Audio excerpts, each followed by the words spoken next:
6년 전 얼마나 아팠을까. 얼마나 살고 싶었을까. 내 새끼.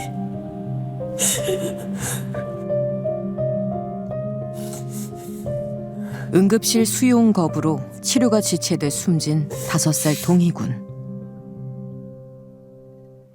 이 사건을 계기로 응급의료기관이 정당한 사유 없이 응급 환자 수용 요청을 거부할 수 없는 동희법이 만들어졌습니다. 저도 상상도 못했던 이런 응급실 뺑뺑이를 이제 앞으로는 정말 일어나서는 안 되는 일이기 때문에 빨리 좀 이런 제도들이 좀 많이 좀 개선이 되었으면 좋겠습니다. 응급의료에 관한 법률 일부 개정 법률안 대안은 가결되었음을 선포합니다.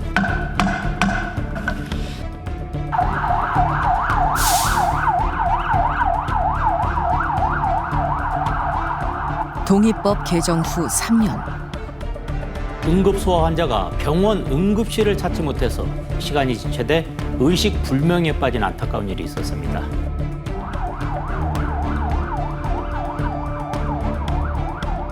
저희 모든 환자 불가해요. 선생님, 내과 전문의 있는 병원으로 가셔야 될 것 같아요. 번역으로 가주시죠. 지금 우리 대기 많은데. 심정지로 쓰러진 60대 여성이 응급조치할 병원을 찾다가 숨졌습니다. 치료에 한시가 급한 상황에서 병원을 찾아 이곳저곳을 떠돌아야 하는 이른바 응급실 뺑뺑이 사태가 곳곳에서 재현되고 있습니다. 병원 찾는데 한시간. 병원에 전화해가지고 여기 이러이러 환자한테 진료 가능합니까를 한 10통 이상을 하시고.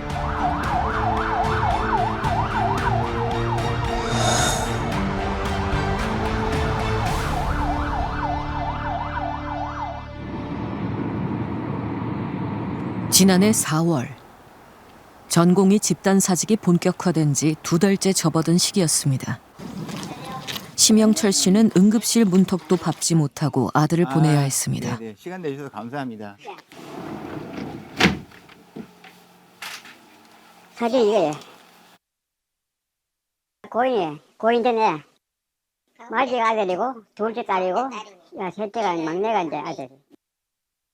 그게 참 너무 안타까워요.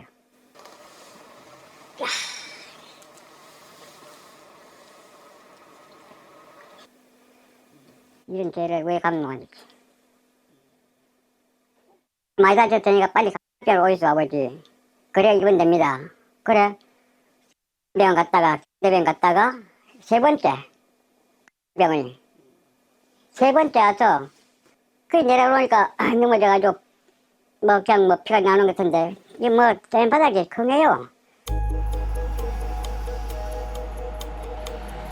당시 조울증으로 정신병원에 입원 중이던 아들이 전화부스에 부딪혀 이마가 찢어졌다는 전화였습니다. 저녁 시간이라 가까운 병원의 응급실로 향한다고 했습니다.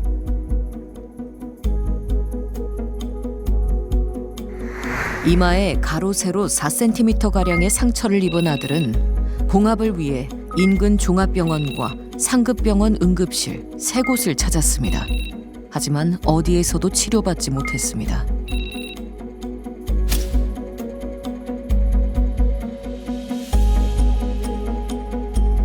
첫 번째, 두 번째 병원에서 치료를 안 해주고 전문의가 없으니까. 전문의. 기혈시키는 전문의가 없으니까 상처 부위가 깊어가지고 그걸 왜 벗어나지? 상처 부위가 깊어서 내 능력으로 못한다. 해석하고 싶겠다. 3번째 찾은 병원에서 아버지를 만났을 당시만 해도 아들은 의식이 있었다고 합니다. 애가 그때까지 정신이 있었기 때문에 아빠 살려달라 이 소리를 했겠지. 그래 날 보자마자 아버지 살려달라고 알고 하는 거예요. 빨리 살려내라고. 그 아드님이 마지막 말이 그러면 살려달라는 얘기. 그렇지. 아버지 살려달라고. 그래 그 말 듣고 내가 살리지 못한 거지. 큰 죄가 됐다. 살렸으면 되는데 못 살렸으니까 내가 큰 죄인이다. 아들 심 씨가 입원해 있던 병원을 찾아가 봤습니다. 사고가 난 시각은 저녁 7시경. 가장 먼저 방문을 했는 곳에서 진료 거부를 하는 바람에 이 상황이 발생했는데 저희가 물론 응급처치를 더 잘해서 갔으면 더 나은 상황이 발생할 수도 있었겠지만 저희 간호사나 동생분들이 최선을 노력을 다해서 이 병원들을 다 방문을 해서 이 병원에서 치료 거부를 하는 상황에서 저희가 더 이상 어떻게 할 수 있는 조치는 그 상황에서는 힘들었지 않나. 간단한 지혈 후 간호사와 함께 인근 A 종합병원으로 이동한 심 씨. 그러나 상처가 깊다는 의료진 판단에 따라 다시 상급병원으로 향했습니다. 권역 응급의료센터인 B대학병원 응급실을 찾았지만 이곳에서도 진료는 불가능했습니다. 당연히 받아줄 거라고 생각해요. 왜냐면 피가 엄청 많이 나고 있는 상황이에요. 그러니까요. 저도 그때 옷을 씻고 해서 옷에 피가 다 묻어있는 상황이었거든요. 그러니까요. 상황이었는데 거기서도 이렇게만 간단하게만 봐주고 뭐 교수님이 다른 병원 가라 한다 허락하고 괜찮다. 우리 케이스 아니다. 그러니까 이제 그래서 제가 대학병원 팀에 갈 수 있는 대학병원이 저기 제가 대학병원이 있잖아요. 이제 거기를 또 갔어요. 마지막으로 찾은 병원에선 성형외과 전문의가 없어 치료받지 못했습니다. 거기서도 이제 이야기하는 건 뭐 야간이 뭐 이래가지고 좀 힘들다 안 된다. 근데 그때도 이제 거기 가서 아마 그때부터 저는 제가 봤을 때는 조금 이제 축 떨어졌다고 생각하거든요. 결국 심 씨는 새 병원에서 모두 적절한 응급처치를 받지 못한 채 사고 발생 2시간 30분 만에 과다출혈로 숨을 거뒀습니다. 단순 열상이 사망에까지 이른 믿기 힘든 사건. 응급실 수용을 거부한 종합병원 3곳에 대해 경찰은 응급의료법 위반 혐의로 수사 중입니다. 깨매고 지혈을 시키면 아이가 괜찮았단 말이에요. 근데 이번에 그걸 못 받아서 이런 불상사가 일어났잖아요. 그러니까 앞으로는 예전처럼 응급으로 다쳐서 가면 어느 의사라도 꿰매는 기준만 있으면 누구라도 나서서 아이부터 목숨부터 살려놓고 내 동생은 그렇게 허망하게 갔지만 우리 아버지 어머니 내 자식들 절대로 그런 식으로 허망하게 가서는 안 된다고 생각하거든요. 현행법상 병원은 정당한 이유 없이 응급 환자의 수용을 거부할 수 없습니다. 그렇다면 치료해줄 병원을 찾지 못해 거리를 헤매는 이른바 응급실 뺑뺑이는 왜 발생하는 걸까? 아프신데 여기까지만 여쭤봐도 될까요? 네. 다른 건 아니라 응급실 뺑뺑이와 관련해서 좀 촬영을 하고 있어요. 실질적으로 현장에서 고생 많으신 거로 알고 있는데 혹시 뭐 그런 적이 많은지 좀 뭐. 엄청 많아요. 요즘에 좀 병원에서 받기 까다로워하는 환자다. 뭐 예를 들어 두부 외상이거나 약간 좀 병원에서 리스크가 좀 높다 싶으면은 한 시간 정도는 보통 봐야죠. 병원 찾는데 1시간.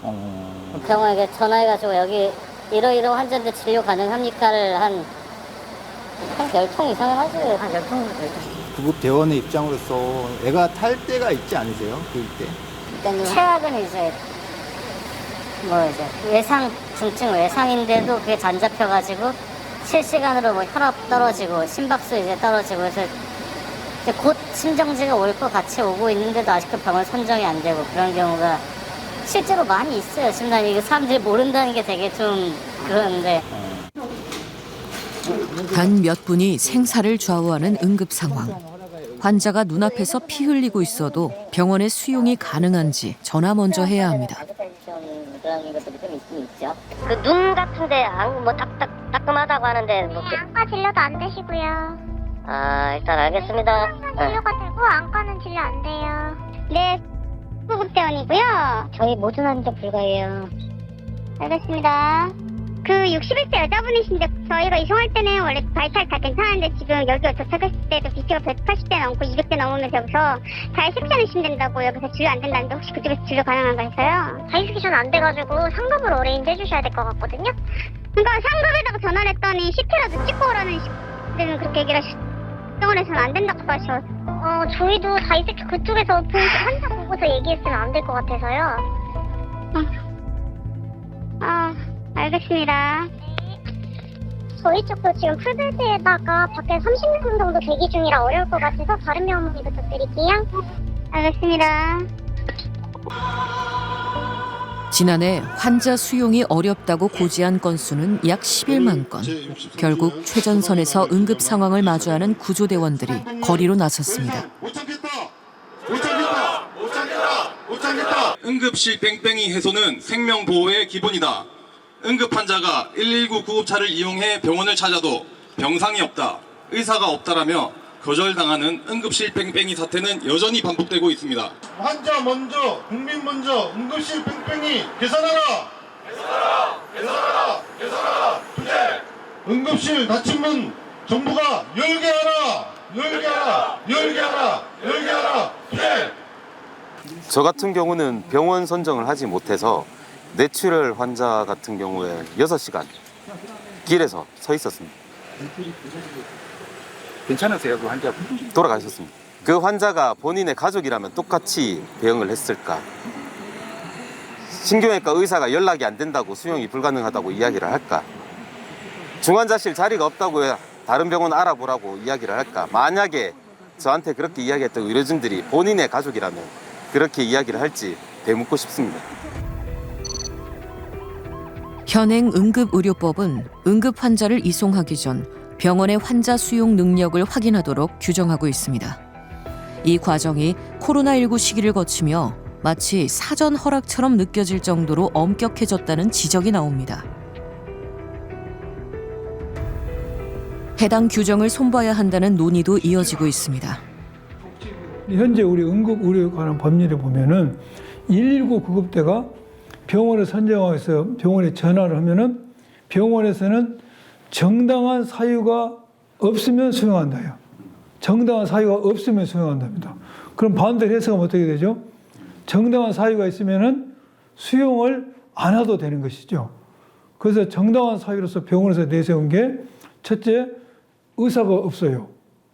베드가 부족해요. 우리는 전문 시설이 배우 진료 능력이 안 됩니다.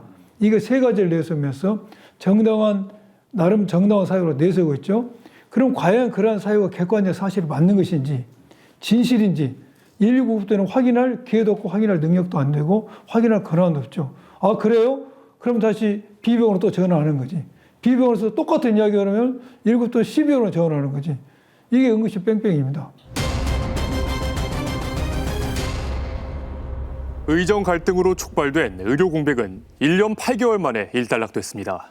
전공의들이 복귀하고 병상 가동률도 회복되면서 의료 현장은 정상화 수순에 들어섰다는 평가가 나옵니다. 그런데 제때 응급실을 찾지 못해 목숨을 잃는 안타까운 소식들은 여전히 들려옵니다. 응급실 문턱조차 넘지 못한 채 구급차 안에서 병원을 전전하고 있는 환자들이 많습니다. 소위 응급실 뺑뺑이로 불리는 응급실 미수용은 단순히 의사가 환자를 거부한다는 뜻은 아닙니다. 병원이 이미 수용 한계에 도달해 더 이상 새로운 응급 환자를 받을 수 없는 상황을 의미합니다. 응급의료체계의 목표는 환자를 적절한 시간에 적절한 기관에 이송하는 겁니다. 그런데 이 원칙과 현장 사이엔 간극이 존재합니다. 이 공백은 어디에서부터 시작된 걸까요? 충청권의 응급의료와 외상치료를 모두 맡고 있는 한 종합병원. 경기도에서 30분을 달려온 응급 환자가 이송됐습니다.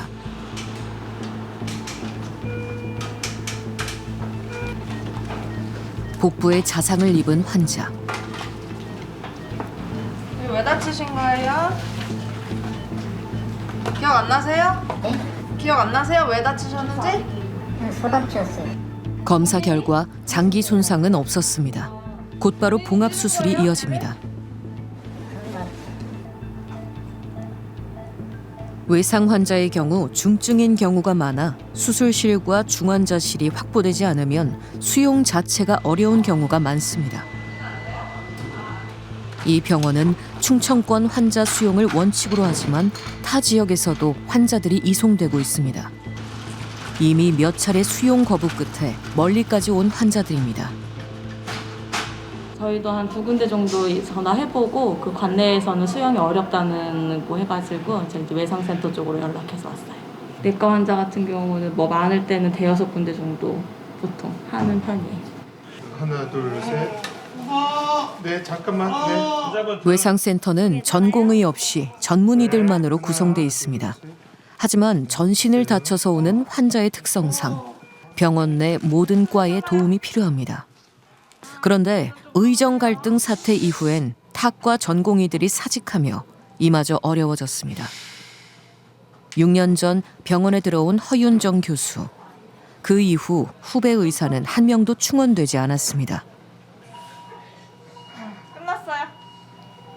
소수의 인력이 최대치의 업무 과부하를 감내하며 센터를 유지하고 있는 겁니다.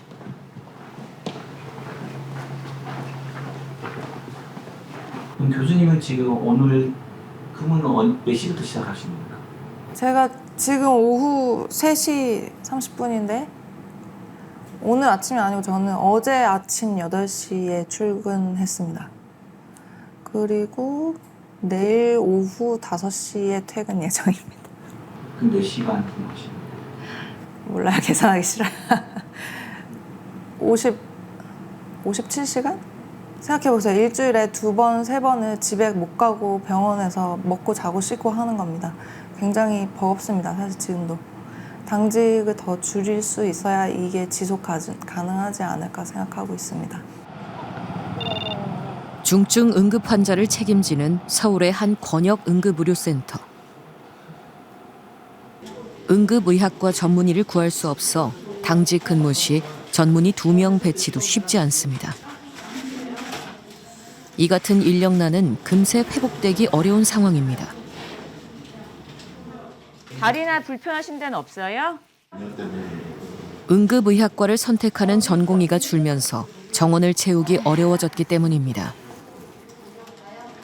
어느 정도 전공의 선생들이 복귀를 했다고 하지만 실제적으로 이전의 상태처럼 중증 응급 환자를 치료하고 예전처럼 경증 응급 환자까지 다 수용을 할 수 있는 그런 역량이 안 됩니다. 지금 상태로는. 실제로 돌아온 인력도 응급학과 같은 경우에는 이전에 24년도에 전공의로 잡혀있던 정원보다 들어와서 뭔가 다시 수련을 시작하고 내지는 수련을 하고 있는 전공의가 59%밖에 안 되거든요.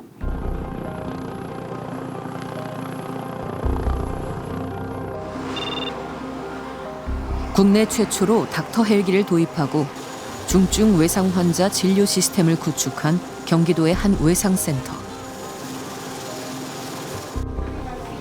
헬기로 이송된 응급 환자가 곧바로 소생실로 옮겨집니다. 벤트 연결하고 있으셔서. 네, 오른쪽, 왼쪽. 일단 왼쪽 좀 애매해서 저기 PC로 한번 다시 볼게요. 중증 외상을 입은 응급 환자 1명을 살리기 위해선 의료진 10여 명이 동시에 투입돼야 합니다. 문제는 이런 시스템을 안정적으로 운영할 병원이 전국에 몇 곳 되지 않는다는 점입니다. 나머지 지역 센터들은 인력 부족으로 헬기 출동을 줄일 수밖에 없는 상황입니다. 그냥 머릿수로만 기준했을 때는 외국의 그 100만을 커버하는 외상센터의 그 의료진들 정도 숫자 정도밖에 저희가 안 되거든요. 근데 저희가 지금 경기 남부 인구가 1000만입니다. 저희가 지금 현재 저희 자체 판단으로는 한 60-70%는 커버하는 것 같은데 그 외국의 기준으로 지금 저희가 6배, 7배를 커버하는 거 않습니까? 그러니까 지금 그러기에는 인력이 부족하죠. 아래쪽 지역은 인력을 못 구하는데 환자도 많이 내원하지 못하는 이런 악순환이 되고 있는 것 같습니다. 2024년 2월 의대 증원을 둘러싼 의정 갈등으로 시작된 의료대란. 의과대학 정원을 2,000명 증원하여 현재 3,058명에서 5,058명으로 확대합니다. 의대 증원 결사반대! 결사반대! 결사반대! 결사반대! 수천 명의 전공의가 의료 현장을 떠났고 응급실의 수용 곤란 고지 건수는 1년 사이 2배 가까이 늘었습니다. 그거는 가짜 뉴스입니다. 가짜 뉴스예요. 죽어나가요? 어디에 죽어나갑니까? 최선을 다하고 있습니다. 의사 선생님이 또 죽겠다고 하십니다. 오늘 또 죽어나갔어요. 정은경 보건복지부 1년 8개월 만인 지난 10월 갈등이 봉합되면서 전공의들이 복귀했습니다. 지역 필수 의료의 위기를 초래한 근본 원인인 의료 체계의 구조적 문제에 대한 해법도 지속 논의해 나갈 계획입니다. 하지만 필수과의 전공의 복귀율은 절반에도 미치지 못했고 전문의 이탈까지 겹치며 응급의료 현장은 갈등 이전보다 더 취약해졌다는 지적이 나오고 있습니다.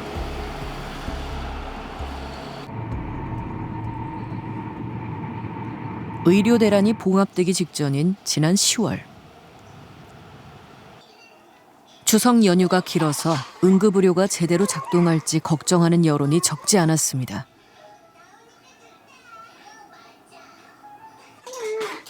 이은호 씨 가족은 악몽 같은 추석 연휴를 보냈습니다. 현재 이 씨는 하반신 불완전 마비 상태로 하루 중 대부분을 침대에 누워 생활하고 있습니다.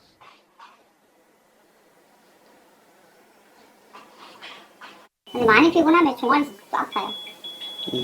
그래서 계속 좀 누워 있어야 돼요, 하루 종일. 허리랑 대소변 못 보는 거. 그리고 이거 만졌을 때 제 살이 아닌 것 같은 느낌.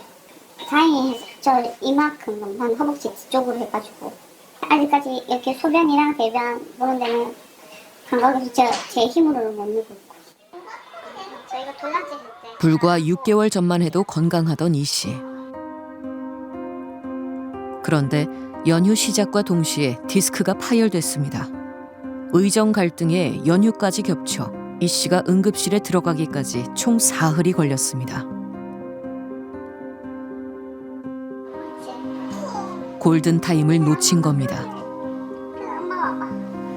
애기한테 제일 미안한 것 같아요. 지금 한참 나가고 싶고 놀이터 가는 거 진짜 좋아하거든요. 밖에 나가는 것도 좋아하고 하는데 제가 해줄 수가 없으니까 너무 미안하죠. 근데 초기에 치료가 잘 됐으면 이 상황까지 오지 않았을 것 같아요. 그렇죠. 진짜 이거는 시간 싸움이라고 했거든요. 그러니까 진짜 하루라도 더 빨리 갔었더라면 이렇게까지는 안 되었을 거예요. 진단명은 말총 증후군. 골든타임인 24시간 이내 수술이 이루어지지 않으면 하반신 마비 등 심각한 후유장애가 남는 초응급 질환입니다. 점점 심각해져서 새벽에도 계속 이제 통증이 못 느끼겠다. 이거 마비 증상이 온 것 같다. 그래서 이제 다시 119를 불렀는데 받아주는 이제 응급실이 없었죠. 그러니까 저희도 전화로 또 그분도 119 여자분께서 다 돌려보시더라고요. 근데 뭐 다 어렵다 이렇게 하니까 안 되는 사연의 명분 뭐가 이유? 뭐 연휴에 이제 그걸 이제 쉽게 말해서 이제 볼 수 있는 전공의가 없다. 예, 다 그런 이유였고요. 이 씨는 이틀 동안 대구 시내 모든 상급병원 응급실을 돌았지만 신경외과 의료진이 없어 진료를 받지 못했습니다. 3일째 되는 날 마비는 더 진행됐고 소변조차 나오지 않는 상태였습니다. 119가 한 두세 군데 정도 전화 돌렸었고 그래서 이제 오늘이 추석 연휴다 보니까 그 검사까지는 되는데 시술이나 수술은 안 될 수 있다고 이 부분에 동의를 하면 자기 병원으로 와도 된다 하시더라고요. 결국 검사만 받는 조건으로 한 상급병원 응급실에 수용됐고 검사 결과 위급하다는 판단이 내려지자 사흘 만에야 수술을 받을 수 있었습니다. 제가 더 늦었으면 여기 이제 밑에 허벅지 밑에까지 감각이 없었는데 종아리 밑에까지 타고 내려가서 아예 못 걷게 되는 거죠. 그럼 48시간 안에 치료를 받았으면 이렇게까지는 안 됐다고 하시더라고요. 이 같은 응급실 수용 지연의 배경엔 의료 체계의 구조적 변화가 있습니다. 못 받는 원인들이 그러니까 굉장히 세부가 없어서 그래요. 세부 전문이 없으니까. 근데 응급외과 선생님도 수술은 안 하시잖아요. 지금은 외과 같은 경우에는 뭐 간외과, 간담체외과라고 하죠. 간담체외과, 위, 소장, 대장 뭐 이렇게 막 갈라졌어요. 그 다음에 정형외과도 손 보는 사람, 팔꿈치 보는 사람, 어깨 보는 사람, 무릎 보는 사람 다 나뉘었거든요. 뭐 여기 귀도 옛날에는 이, 비, 인후 뭐 이렇게 해서 세 군데를 다 보다가 귀도 난청 보는 사람 따로 있고 어지러움증 보는 사람 따로 있고 그다음에 이명 보는 의사 따로 있고 다 따로 있잖아요. 이러다 보니까 낮에는 아무 문제가 안 돼요. 낮에는 그냥 그분 찾아가시면 돼요. 근데 응급 상황이 발생하고 밤이 돼버리면은 이 모든 응급 체계가 이렇게 될 수가 없어요. 국민들이 생각하시는 제일 큰 병원들 빅5도 최종 진료 안 되는데 꽤 있을 수 있습니다. 서울 아산병원 간호사가 근무 중 뇌출혈로 쓰러졌지만 긴급 수술을 할 의료진이 부족해 다른 병원으로 이송됐다 숨졌습니다. 응급 환자가 응급실에 들어가더라도 뇌, 심장, 척추 같은 중증 환자는 결국 필수과에서 이뤄지는 최종 치료, 즉 수술이 가능해야 합니다. 그러니까 그것도 역시 그런 과들의 인력이 사실은 아주 많다면 그 간호사도 거기서 수술받을 수 있었겠지만 사실은 그런 필수를 하려는 인력 자체가 많지 않고 또한 모든 병원이 다 그렇게 갖출 수도 없거든요. 지방의 상황은 훨씬 더 열악합니다. 병원들은 응급 환자 수용 여부를 결정할 때 배후 진료, 즉 최종 치료가 가능한지를 중요하게 봅니다. 필수과 진료 역량이 부족하면 응급 환자를 받기 어렵단 겁니다. 이걸 총체적으로 이런 것을 관리하는 데가 중앙응급센터라는데 아이 혼자 보지 않구만. 상급병원 응급실의 가용 병상을 비교해보면 수도권은 포화인데 지방은 오히려 병상이 비어있는 상반된 모습이 나타납니다. 지방 같은 경우는 약간 한가한 편인데 아니, 뭐냐면 이게 특징이 뭐냐면 응급실 침상이 있느냐 없느냐가 환자를 받을 수 있는 단일 요소가 아니라는 거예요. 신경외과 수술을 해주려면 수많은 것이 필요해요. 지금 신경외과 전문의가 이 병원에 존재하냐? 그다음에 수술방이 수시실이 비었냐? 중환자실 비었냐? 마취해줄 마취과 의사가 있냐? 인공호흡기 있냐 없냐? 이게 세트로 있어야 환자 한 명을 수술을 해줄 수 있는데 그 중에 가장 중요한 게 수술을 해줄 사람이 중요해요. 필수과 부족은 결국 또 다른 문제인 전원으로 이어집니다. 혀에 약 다 녹았어요? 녹고 있어요? 한 2분 정도 있다가 증상이 어떻게 되는지 한번 말씀해 주세요. 환자를 다른 병원으로 옮기려 해도 이 과정이 또 다른 뺑뺑이의 시작이 된다는 겁니다. 저희 그 전원 문의가 하나 왔는데요. 그러니까 저희도 메인과가 어디가 될지 조금 애매해갖고 양쪽에다 좀 말씀을 드리는 거고 일단은 저희가 뭐 진료는 가능하다고 생각하고 일단은 수용하는 걸로 하겠습니다. 네, 감사합니다. 네. 환자가 도착하면은 그 환자를 진료하고 그다음에 진단하고 그 이후에 치료를 해야 되는데 만약에 그 119에서 이송한 병원에서 그걸 할 수 없다면은 그 환자를 이송할 수 있는 병원으로 전원을 해야 됩니다. 근데 전원 과정은 또 다른 이제 뺑뺑이의 시작이라고 생각하시면 됩니다. 내가 담당하고 있는 환자들이 있고 그 환자들이 위중한데 나는 또 그 전원 보내야 되는 환자 때문에 다른 병원에 연락을 하고 환자 상태를 설명하고 그 대답을 기다리고 또 다시 연락하고 뭐 이런 과정을 반복하다 보면은 사실은 응급실에 있는 환자도 위험해지고 또 의료진에게도 사실은 큰 위험, 그다음에 환자 자체도 시간이 지연되면서 악화되는 그런 위험에 노출되게 됩니다. 충청북도 보은군. 인구 3만의 작은 도시. 보은에는 응급실이 단 한 곳뿐입니다. 이곳을 찾는 응급 환자는 하루에 10명 남짓. 만성적인 재정난과 인력난 속에서 지역의 유일한 응급실은 문을 닫을 위기에 놓여 있습니다. 의정 갈등이 끝난 뒤 근무하던 전공의들까지 서울 수련병원으로 복귀하면서 지방 응급실은 의사 구하기가 더 어려워졌습니다.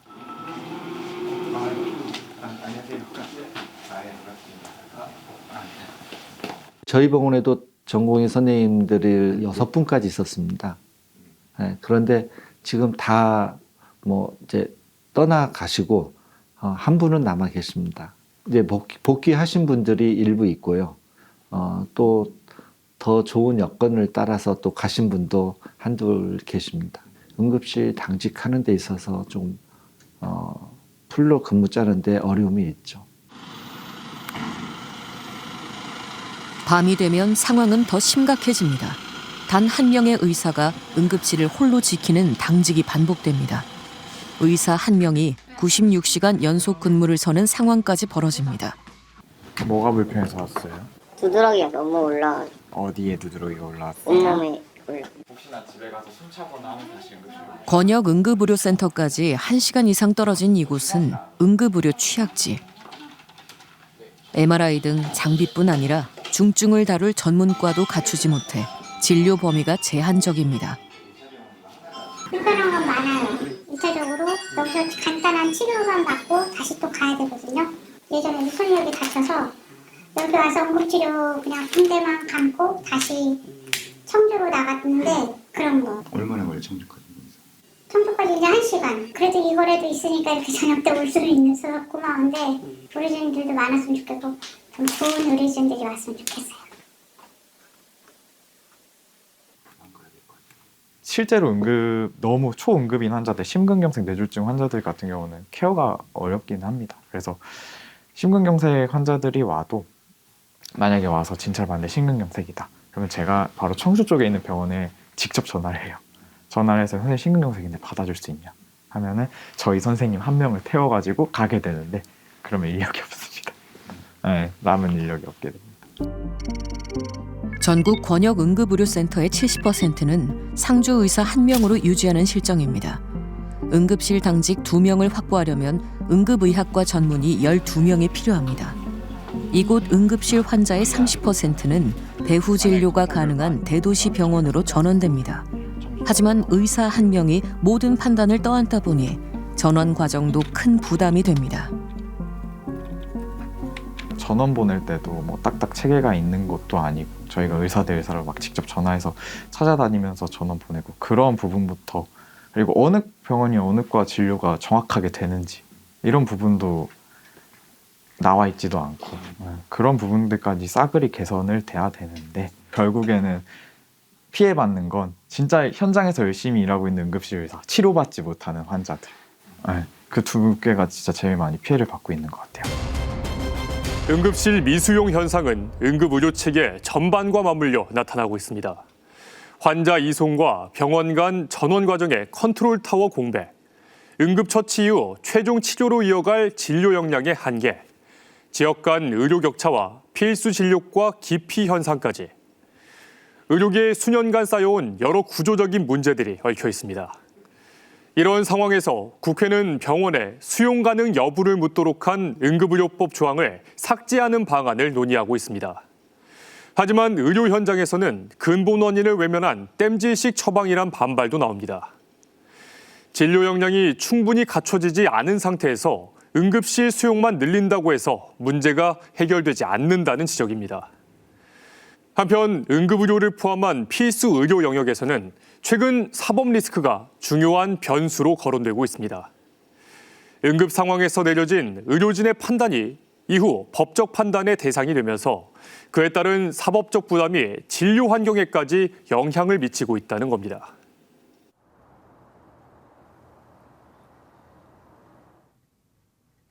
부산에서 2살배기 딸을 키우고 있는 윤지원 씨 가족. 고향을 떠나 수도권으로 이사를 앞두고 있습니다. 전세 계약이 끝나기도 전에 급히 이사를 결정한 이유는 바로 아이 때문입니다.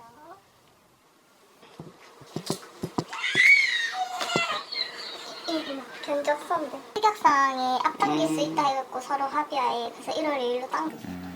매매를 해서 지금 이사는 어디로 가세요? 동탄으로 갑니다. 사업체를 이전하는 거죠. 아예 그러면 부산에서요? 네, 아예 뜹니다. 아예. 애기 상태 계속 이랬어. 계속 먹는 게 없는데 계속 토하고 타스에다가 그냥 움직이지도 못하고 복수 차고 애기. 나중에 괴사가 심해지면 장을 못 쓰잖아요.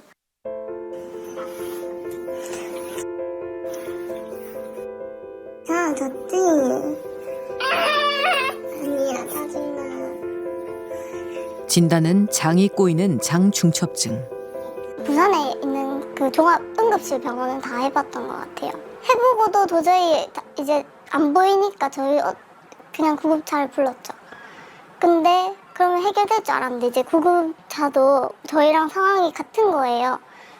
그래서 거기서 또 한 번 충격 받았죠. 당장 응급수술이 필요한 상황. 하지만 수술을 맡을 소아외과 의료진을 찾을 수 없어 점점 더 먼 지역까지 문의해야 했습니다. 결국 서울의 한 종합병원으로 헬기 이송되기까지 총 5시간이 걸렸습니다. 의료 수준이 진짜 이것밖에 안 되구나, 우리. 그러니까 그때 그냥 답이 이제 없고 조선시대에 있는 느낌? 그냥 완전 막막하고 그냥 눈물만 나오더라고요. 그리고 그때 이제 아기 그렇게 되고 나서 저는 원래 둘까지 갖고 싶었는데 둘째는 못 낳겠다 여기서는 이런 생각도 들고. 인구 330만의 대도시 부산. 부산에서 응급실을 찾는 환자는 한 해 20만 명이 넘습니다. 그런데 부산의 응급의학과 전문의는 120여 명에 불과합니다. 특히 중증 진료가 가능한 대학병원 소속 응급의학과 전문의는 30명도 채 되지 않습니다. 도시 규모를 고려하면 턱없이 부족한 인력입니다. 현재 부산의 주요 상급 종합병원 가운데 소아 응급 환자를 진료하고 응급수술까지 가능한 병원은 사실상 한 곳도 없는 상황입니다. 그 이유를 물었습니다.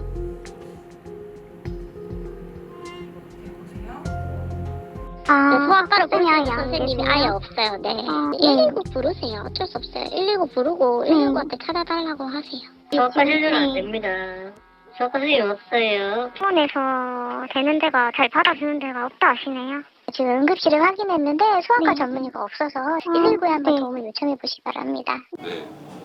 소아 진료 공백의 이면에는 법적 책임에 대한 부담도 있다고 합니다. 사실은 의사들은 굉장히 겁이 많은 조직이거든요. 그리고 조심성도 많고, 왜냐하면 사람의 생명을 다루기 때문에 매사의 결정 하나하나 굉장히 신중합니다. 그런데 이제 여러 가지 판결들을 보면은 저는 이런 일이 있었습니다. 그러니까 장중첩 아이가 이제 병원에 내원을 했는데 그 환자를 이제 원래는 항문을 통해서 이제 공기를 넣어서 그 접혀 있는 장을 펴줘야 되거든요. 그 시술을 했는데 아마 그 장이 조금 더 이제 심하게 손상되어 있었다고 생각이 되는데 그게 그러면서 아마 천공이 일어난 것 같습니다. 그 이후에 어떻게 됐냐면은 장중첩이 의심되는 환자가 연락이 오면은 저희는 소아외과가 없어서 환자를 볼 수가 없습니다. 라고 대답할 수밖에 없는 그런 상황이 된 거죠. 대부분의 병원에서. 법원은 해당 병원에 10억 원의 배상 책임을 인정했습니다. 이 같은 판결이 응급 상황에서 방어적인 진료를 하게 되는 원인이 된다는 겁니다. 그 의사는 어찌됐든 간에 그 소송이 여러 번 되면서 그거에 대해서 분명히 데미지나 아니면은 그런 트라우마 이런 거는 분명히 있을 거고 자기 소신대로 앞으로도 똑같은 사람이 왔을 때 그 사람을 그렇게 치료할 수 있을 것이냐라고 하면 그거는 잘 모르겠습니다. 뭐 그냥 쉽게 얘기해가지고 얼굴도 성형외과 선생님만 지금 꼬매야 된다는 법은 없어요. 응급의학과 선생님들도 더 잘 꼬매는 분들도 많고 뭐 저도 잘 꼬매고요. 근데 이제 굳이 환자들이 왜 또 성형외과가 아닌데 얼굴을 건드리셨어요? 뭐 이렇게 얘기할 수도 있는 거고 왜 소아외과가 아닌데 장 응급수술을 하셨어요? 이렇게 하다 보면은 밤에 도대체 맞춰줄 수가 없어요. 이런 응급의료의 공백 속에서 또 다른 방식의 의료 현장도 등장하고 있습니다. 안녕하세요. 최근 아이가 다치면서 응급실 미수용 문제를 실감했다는 김재영 씨. 아이가 넘어져서 테이블에 부딪혀가지고 이렇게 미간 사이가 찢어졌거든요. 하지만 야간 시간대 아이의 상처를 봉합해줄 응급실은 한 곳도 없었습니다. 저희 아이는 지방에서 다쳤는데 지방 119에 이제 연락을 했는데 119가 오긴 왔어요. 그래서 간단한 처치만 해주고 지금 데려다줄 병원이 여기 하나도 없다. 특히 어린아이를 봉합해줄 병원은 응급실 한 군데도 없다. 치료할 수 있는 3곳의 리스트를 문자로 주겠다. 결국 응급실 대신 야간에도 문을 여는 1차 의료기관을 찾았습니다. 단 한 군데도 아이를 준다고 하는 데가 없으니까 일단 연락을 했더니 오라고 하더라고요. 그렇게 찾은 한 성형외과에서 3cm를 봉합했습니다. 그런데 응급수술을 마친 뒤 청구된 진료비는 상상 이상이었습니다. 무려 240만 원이 나왔습니다. 너무 비쌌죠. 왜냐면 성형비 수준이잖아요. 단순 봉합비가 아니라 웬만한 성형비니까 너무 놀랐죠. 근데 선택지가 없잖아요. 대한민국에서 여기만 수술해준다. 굉장히 충격적이었고 되게 막막했어요. 이제 다치면 어떻게 해야 되지? 나는 그 병원은 안 갈 거야 이제 다시는. 그럼 어떡하지? 다른 병원은 없어. 그럼 다친 아이는 어떻게 해야 되는 거지? 그거 아직도 막막해요. 비슷한 일을 겪었다는 또 다른 사례자. 안녕하세요. 이수정 씨도 야간 봉합 수술에 200만 원이 넘는 비용을 냈습니다. 엉엉 울었지? 아니 아픈 거 아니야 엄마. 빗길에 이렇게 미끄러지면서 턱에 머리를 여기 이마. 제가 보기엔 4cm 정도 되는 것 같아요. 네 맞아요. 아이 얼굴에 흉터가 남지 않길 바라며 찾은 야간 진료 성형외과. 그런데 250만 원 정도 나왔어요. 왜 이렇게 많이 났어요? 저도 깜짝 놀랐어요. 그 대기했을 때 어떤 분이 결제를 하셨는데 500만 원이라고 제가 들은 거예요. 그래서 잘못 들었나 했는데 이제 저는 이제 너무 급하니까 그런 금액 같은 거 생각 안 하고 일단 빨리 얘를 이거 봉합 24시간 안에만 해야 된다. 아마 모든 엄마들도 다 그런 생각으로 오셨을 거예요. 그러면 다른 성형외과에서 재생주사 같은 비급여 진료비가 더해져 나온 치료비로 현행법상 불법은 아닙니다. 거고 뭐 비급여가 부르면 값이라고 하지만 저는 인정할 수 없는 거죠. 너무 이게 금액이 너무 크니까. 상식을 벗어났다고 생각했으니까요. 이렇게 올렸어요. 온라인 커뮤니티에는 야간에 아이가 다치면 어디로 가야 하냐는 글부터 비슷한 일을 겪었다는 제보까지 잇따르고 있습니다. 봉합수술 한 번에 수백만 원을 냈다는 부모들. 높은 진료비 앞에서 이게 정상인지 되묻고 있습니다.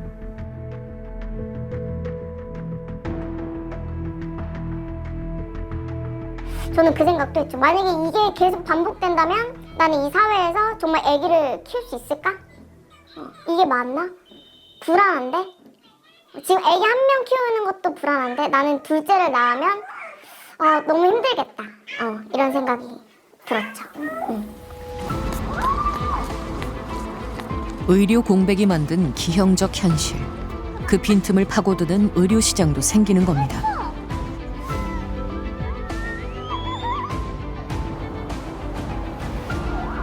응급실이 멈춘 자리. 더 이상 길 위의 희생이 반복돼선 안 됩니다. 어쩌면 우리는 무너진 응급의료 체계를 다시 살릴 수 있는 마지막 골든타임 앞에 서 있는지도 모릅니다.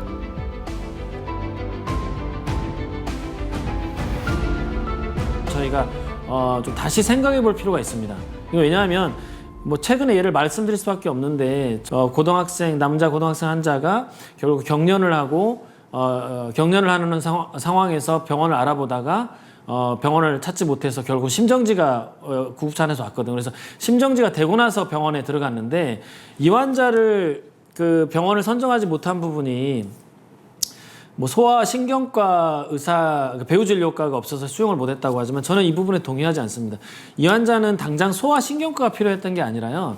이 환자 들어가서 당장 경련을 하고 하면 제일 먼저 기도를 확보하고 호흡을 보조하고 소위 ABC라고 우리가 하는 이 부분들만 됐으면 이 환자는 당장 심정지가 오거나 사망하지 않았을 겁니다. 의료진들은 이 환자가 이송이 돼도 본인들이 수용할 만한 능력이 안 되고 또 배우진료과가 진료가 안 되다 보니까 그 뒷단에 본인들에게 사법 리스크 책임도 묻고 또 뒤에 시달리게 될 그 모든 문제들 때문에 수용을 못하겠다고 얘기를 하는 건데 서로 이 부분들을 조금 좀 오픈해서 얘기를 해서 좀 접점을 찾고 체계를 좀 만들어야 될 거라고 생각이 들어요.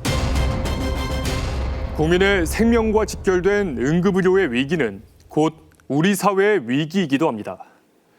공공성을 기반으로 한 의료체계가 제 역할을 하지 못할 때 치료받을 권리는 지불 능력에 따라 달라질 수밖에 없습니다. 이 공백이 더 계속된다면 우리가 알고 있던 의료의 모습은 완전히 달라질 수도 있습니다. 응급실 뺑뺑이를 막기 위해서는 병원에 도착하기 전 단계부터 이송체계가 제대로 작동해야 합니다. 만약 1시간 이내 치료가 필요한 급성 뇌출혈 환자가 발생한다면 1시간 내 검사와 초기 처치가 가능한 응급실로 이송되고 곧바로 신경외과 등 배후 진료가 가능한 상급 병원으로 전원될 수 있는 시스템을 만들어야 합니다. 몇 분의 골든타임이 생사를 가르는 응급 상황에서 야간이나 휴일에도 치료받지 못할까 불안해하지 않아도 되는 사회. 그 출발점은 응급의료를 넘어 필수 의료와 지역 의료까지 포괄하는 의료 시스템 전반을 다시 되짚어보는 데 있습니다.